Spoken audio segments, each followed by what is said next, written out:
Got my old AC condenser out. Trying to put in my new AC condenser. Well, I ain't trying them in, just putting it in. Hopefully I can have some AC after this. Gotta vacuum it. Like it's in pretty good condition. New, it's new. Discount auto parts. I just gotta put some pieces on there and slap this bad boy in.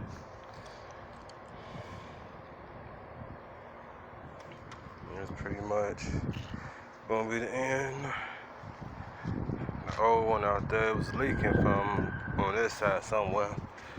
I don't know where.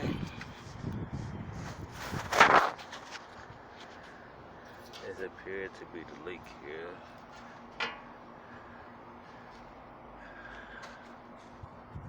Somewhere up here. I don't know. Hope that was the problem. Yeah, see. Not gonna throw that one out just in case.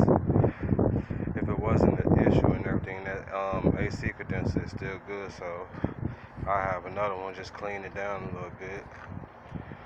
And that'd be the end of that.